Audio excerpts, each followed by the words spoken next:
खुद पर ध्यान देना चाहिए, लोगों पर नहीं। इस मोटिवेशनल स्टोरी से हम समझेंगे कि को खुद कैसे मजबूत बनाए और कैसे सफलता प्राप्त करे। तो चाली ये शुरू करते हैं। एक बार की बात है, एक लड़का था। उसका नाम सबल था, जो नगर में रहता था। वह अपने जीवन से बहुत निराश था। उनकी निराशा का कारण यह था कि वह अब तक अपने जीवन में कुछ नहीं कर रहा था। उसके माता पिता उसे ताने मारते थे कि आपके सभी मित्र कुछ न कुछ कर रहे हैं, लेकिन आप अभी भी घर बैठे हैं। दोस्तों के बीच भी अक्सर उनका मजाक उड़ाया जाता था। वह कहीं जाता तो लोग उससे पूछते कि आप क्या कर रहे हैं। उसे यह बताने में भी शर्म आ रही थी। वह कुछ नहीं कर रहा था। धीरे धीरे उसने रिश्तेदारों से मिलना जुलना कम कर दिया और लोगों से मिलना भी बंद कर दिया। वह ज्यादातर समय घर पर ही रहता है। वह अकेला रोता है और भगवान को कोसता है और अपनी किस्मत को दोष देता है। अब उसे अपना जीवन बोझ लगने लगा था। कभी कभी वह सोचता कि कब वह कुछ करने के योग्य बनेगा, और फिर वह सोचता कि जिंदा रहने से अच्छा मर जाना है। एक दिन वह अपने नगर की एक गली से गुजर रहा था। तभी उसने देखा कि एक उपदेशक दुख और परेशानियों पर उपदेश दे रहा है। वह भी उसी भीड़ में सबसे पीछे बैठ गया और गुरु के प्रवचन सुनने लगा। उपदेशक कह रहा था, दुख एक शिक्षक की तरह है जो हमें जीवन की सच्चाई दिखाता है और हमें जीने का सही तरीका सिखाता है। आप चाहें तो जिंदगी जीना भी सीख सकते हैं। गुरुजी उपदेश दे रहे थे कि तुम चाहो तो कुछ भी हासिल कर सकते हो, और अगर चाहो तो एक कोने में बैठकर रो सकते हो। इन सभी बातों को सबल ध्यान से सुन रहा था, लेकिन शिक्षक की यह बातें पसंद नहीं आई। उसने खड़े होकर कहा कि कुछ भी सिखाने से दुख दूर नहीं होता। इसमें केवल दर्द होता है। दुख की पीड़ा अनंत है। ऐसा लगता है कि इसके बाद कुछ होने वाला नहीं है। इससे कुछ भी फर्क नहीं पड़ता है। इसके सामने तो मौत भी छोटी लगती है। उपदेशक ने कहा, फिर तुम्हारा दुख क्या है? सबल ने उसके सामने अपनी सारी व्यथा सुनाई और पूछा, मेरे दुख का कोई उपाय है तुम्हारे पास? यह सुनकर शिक्षक मुस्कुराए और बोले, तुम उस दिन मेरे पास आओ जब आपके जीवन में वास्तविक दर्द हो। मैं आपकी समस्या का समाधान अवश्य करूंगा। यह कहकर गुरु वहां से चला गया। सबल ने सोचा, कहीं मेरा दुख नकली तो नहीं है? क्या मैं जिस दर्द से गुजर रहा हूं वह नकली है? मेरा दुख कोई नहीं समझ सकता। जब माँ बाप नहीं समझते तो गुरु क्या समझेगा? उनके दुखों से व्यथित होकर सबल ने एक फैसला लिया कि अब वह कुछ करेगा। सबल ने एक छोटा व्यवसाय शुरू किया, पर उसे सफलता नहीं मिल रही थी। लेकिन उसके घर वाले पूछते हैं कि क्या वह कुछ कोशिश कर रहा है। वह अपने व्यवसाय में लगा रहा और धीरे धीरे उन्हें सफलता मिलने लगी। फिर उसने गति पकड़ी और केवल 3 साल के अंदर ही वह एक बड़ा बिजनेसमैन बन गया। अब सबल के आसपास ऐसे कई लोग थे जो उसकी परवाह करता था, जो उससे प्यार करता था। अब उनके परिवार के सदस्य भी उसकी तारीफ करते नहीं थक रहे थे। दिन ब दिन उसके मित्रों की संख्या बढ़ती जा रही थी। अब वह अपनी जिंदगी से बहुत खुश था। उनके कुछ दोस्तों ने उन्हें सलाह दी कि जब आप एक बड़ा बिजनेसमैन बनकर बहुत खुश हैं, तो सोचिए आपको कितनी खुशी होगी अगर आप इस शहर और इस राज्य के सबसे बड़े बिजनेसमैन बन जाते हैं। कितने लोग आपसे जुड़ना चाहेंगे, आपकी कितनी बड़ी ख्याति होगी, और स्वयं राजा भी आपसे दोस्ती करना चाहेंगे और जरूरत पड़ने पर ही आपसे पैसे उधार लेंगे। दोस्तों की यह बात सबल के मन में घर कर गई। अब वह और पैसे कमाने की कोशिश करने लगा, लेकिन उसे यह सब बहुत ही जल्दी चाहिए था। वह समय बर्बाद नहीं करना चाहता था। उनका अधिकांश समय इन चीजों को प्राप्त करने में घलाने लगा। इसलिए वह ऐसे काम करने लगा जो सही नहीं था। उसने बड़ा उधार लेना शुरू कर दिया। उसके दोस्तों से पैसे की मात्रा और अधिक मुनाफा कमाने के लालच में वह अपने माल में मिलावट करने लगा। उसने अन्य व्यापारियों के खिलाफ भी साजिश रची और उन्हें डराया धमकाया। जैसा उसके दोस्त कहते थे वैसा ही करता था। वह इन तरीकों से ज्यादा पैसा कमा रहा था, पर अब उसके जीवन में पहले जैसा चैन न था। उनके मन की शांति गायब हो गई थी और वह रात को सो नहीं पाता था। वह हंगामे में रहता था। वह सब कुछ पाकर भी उन्हें किसी चीज में सुख नहीं मिल रहा था। एक दिन सबल अपनी गाड़ी में कहीं जा रहा था। तभी रास्ते में उन्हें उपदेशक का आश्रम दिखाई दिया।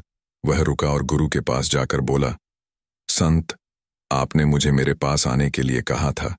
जब मेरे जीवन में सच्चा दुख आता है, अब मैं बहुत दुखी हूं कि मेरी नींद हराम हो गई है। मुझे कहीं भी शांति नहीं मिल रही है।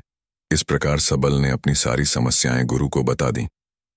गुरु ने कहा, जब तुम पहली बार मुझसे मिलने आए थे तब भी तुम किसी दुख में थे। आपने उस दर्द से क्या सीखा? सबल ने कहा कि सिर्फ सोचने और चिंता करने से कुछ नहीं होता। आपकी दृष्टि को सच करने के लिए यह कार्रवाई करता है, और सिर्फ काम करने से कुछ नहीं होता, परिणाम भी मिलना चाहिए। जब आपको लगता है कि आपका लक्ष्य हासिल नहीं होने वाला, तब राह में चाहे कितनी भी मुश्किलें आ जाएं, मन कितना भी निराश क्यों ना हो, कितना भी लगता हो कि अब कुछ नहीं होने वाला है, तभी विश्वास करें, मैं जो भी कर रहा हूं उसमें अवश्य सफल होऊंगा। लोग केवल सफल लोगों का सम्मान करते हैं। कोई कितना भी अच्छा क्यों ना हो, वह हमेशा लोगों की नजरों में बोझ बने रहते हैं। यह सब सुनकर उपदेशक मुस्कुराया और बोला, जब आपके पास है तो यह वास्तविक दुख नहीं है। अपने जीवन में वास्तविक दुख आए तब मेरे पास आओ, मैं उसे ठीक कर दूंगा।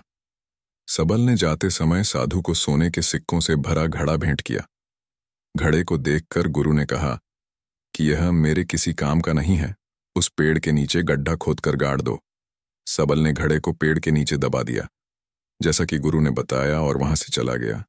कुछ दिनों से कारोबार ठीक चल रहा था, लेकिन व्यापार के गलत तरीके के कारण धीरे धीरे उसे व्यापार में घाटा होने लगा। उसकी सारी दौलत धीरे धीरे खत्म होने लगी, और एक दिन ऐसा भी आया जब उसके पास कुछ भी नहीं बचा और उस पर कर्ज का बोझ चढ़ गया था। परंतु वह निश्चिंत था, क्योंकि उसने अपना सारा कर्ज अपने दोस्तों से लिया था। उसने सोचा कि उसके दोस्त बुरे वक्त में उनके साथ खड़े रहेंगे, लेकिन ऐसा कुछ नहीं हुआ। जैसे ही बुरा वक्त आया, दोस्त पहले उसे कर्ज मांगने लगे।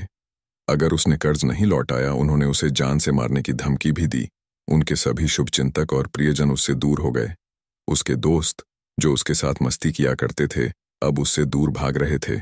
उसका परिवार उसकी गलतियां और कमियां गिनने लगा। उनकी सारी संपत्ति नीलाम कर दी गई और उसके पास कुछ भी न बचा। जब उसने अपने पिता से मदद मांगी, पिता ने कहा कि मेरे पास थोड़ी सी संपत्ति है, मैं तुम्हारी मां को क्या कहूंगा अगर मैं तुम्हें दे दूं?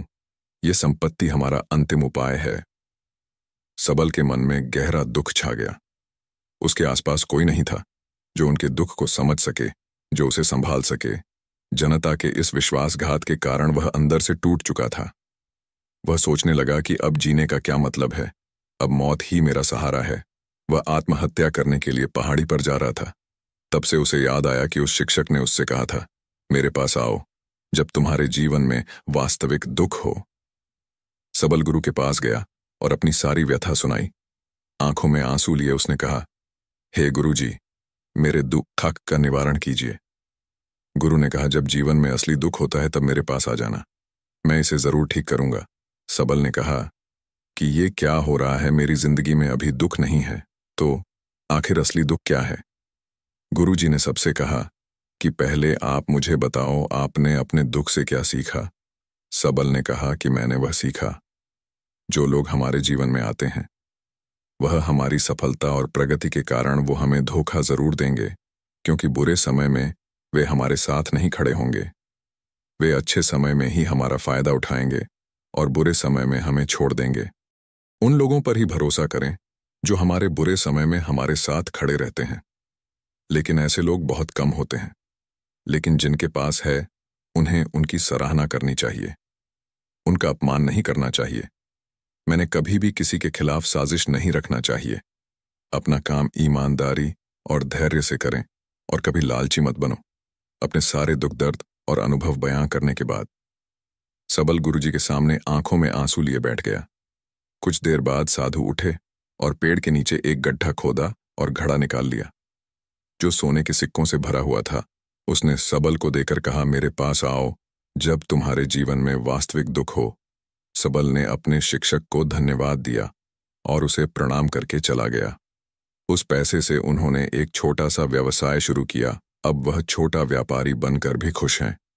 उन्होंने पूरी लगन और ईमानदारी से कारोबार किया। जल्द ही वह अपने शहर का एक बड़ा व्यापारी बन गया। उनका जीवन सुख सुविधाओं से भरा हुआ था। लेकिन कोई कितना भी अच्छा क्यों न हो, लेकिन जीवन में दुख आता है तो सबल के जीवन में भी दुख आते थे। अपने माता पिता की मृत्यु के रूप में वे दोनों एक ही दिन मर गए।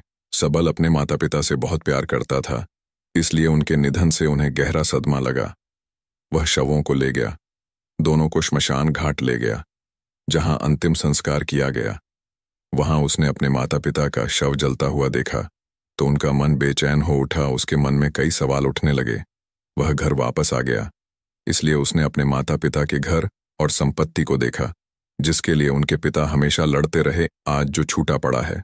जिन्होंने इसकी देखभाल की, इसके लिए लड़ने वाले इस दुनिया से चले गए। उसके पिता ने जो कुछ कमाया वह सब यहीं रह गया। एक दिन पहले तक उसके पिता मारपीट करते थे किसी के साथ उसकी संपत्ति के लिए, आज वो खुद इस दुनिया से चले गए। उसका मन ऐसे अनेक विचारों के बवंडर में था। वह अंदर से अकेला और डरा हुआ महसूस कर रहा था। वह खाली महसूस कर रहा था। उसे लगा कि कुछ है, वह समझ नहीं सका। इसलिए वह गुरु के पास गया। उसे देखकर गुरुजी ने कहा, क्या जीवन में कोई दुख है? सबल ने कहा, वैसे तो जीवन में कोई दुख नहीं है, सब कुछ अच्छा चल रहा है, लेकिन आज मेरे माता पिता का देहांत हो गया है। मैं इस घटना से बेहद दुखी और परेशान हूं। गुरुजी ने कहा, इसमें दुखी होने की क्या बात है? एक दिन सबके अपनों को मरना है। कोई न कभी जिया है और न कभी रहेगा। एक दिन तुझे भी मरना है, शायद तुम कल ही मर जाओगे, या आप आज भी मर सकते हो। सबल ने कहा, क्या कह रहे हो गुरु जी? मैं भी मर जाऊंगा, लेकिन मैं अभी जवान हूं। गुरु ने कहा कि सब जी रहे हैं इस भ्रम में कि मृत्यु केवल दूसरों को आती है, बड़ों के पास ही आती है। लेकिन जवान और बूढ़े मर जाते हैं, बच्चे मर जाते हैं। मौत का उम्र से कोई लेना देना नहीं है। मास्टर जी की ये बातें सबल के मन में घर कर गईं और वह चुपचाप चला गया। लेकिन उसका मन अभी भी बेचैन था। वह खाली महसूस कर रहा था। वह सारा दिन अपने बारे में ही सोचता रहा कि वह कौन है, वह इस दुनिया में क्यों आया है। क्या जीवन का लक्ष्य केवल चीजों को खाना और मरना है? ऐसे कई सवाल उसके दिमाग में लगातार उठ रहे थे, लेकिन उन्हें अपने किसी भी सवाल का जवाब नहीं मिल रहा था और उसका दुख दिन ब दिन बढ़ता ही जा रहा था। इसलिए कुछ दिन बाद वह फिर से गुरुजी के पास पहुंचा और बोला, हे स्वामी, मैं बहुत दुखी हूं, क्योंकि मैं यह नहीं जान पा रहा हूं कि मैं कौन हूं और मैं इस दुनिया में क्यों आया। ये सुनकर गुरुजी मुस्कुराए और बोले, आज आपके जीवन में पहली बार सच्चा दुख उत्पन्न हो गया है। ये वास्तव में दुख कहलाने के लायक है। हम नहीं जानते कि हम कौन हैं, हम क्यों आए हैं, क्या करें, कैसे करना है। सबल ने अपने गुरु से कहा कि उसकी दुर्दशा दूर करो। गुरु ने कहा कि हम सभी इंसान हैं, जीवन भर संग्रह करते रहते हैं। सबल ने कहा कि सभी इंसान जीवन भर धन, सम्मान, परिवार, प्रतिष्ठा, मित्र, शत्रु आदि जमा करता है। गुरु ने पूछा, क्या हम एकत्रित की गई चीजों में से कुछ भी अपने साथ ले जा सकते हैं? सबल ने कहा, कोई भी इंसान अपने साथ कुछ भी नहीं ले जा सकता, वह सिर्फ अकेला ही जाता है। मेरे माता पिता भी अपने साथ कुछ भी नहीं लेकर गए। सब कुछ, धन संपत्ति, वैभव, सब कुछ यहां पर छोड़कर गए। शिक्षक ने कहा, अब मेरी बात ध्यान से सुनो। इस संसार में हमें जो संग्रह करना चाहिए वह हम नहीं करते। चीजें हमारे सामने होती हैं, लेकिन हम उन्हें देखने की कोशिश नहीं करते। हमें इस दुनिया में जो कुछ भी इकट्ठा करना है वे हम खुद हैं। हमें खुद को जुटाना होगा ताकि जब हम मरें तो हम एकजुट हो सकें। और खुद को पहचानने में सक्षम होने के लिए हम अंदर बटे हुए हैं। हम प्यार, नफरत, गुस्सा, ईर्ष्या में बटे हुए हैं। क्रूरता, धन, स्थिति, प्रतिष्ठा, सम्मान, पहचान, धर्म, जाति, सैकड़ों, हजारों ऐसी चीजों और इच्छाओं में हम विभाजित हैं और टुकड़ों में जीवन जी रहे हैं। इस विभाजन के कारण हमारी चेतना कभी एक नहीं हो सकती। हमारी चेतना शक्ति बिखरी हुई है, इसलिए हमारे पास इतना समय नहीं है, इतनी ऊर्जा नहीं कि हम मुड़ सकते हैं और अपने भीतर देख सकते हैं। वास्तव में धन, सम्मान और सुविधाओं का अभाव, लोग इसे दू काक समझते हैं और जीवन भर के लिए जो दू का कहकर रोते रहते हैं।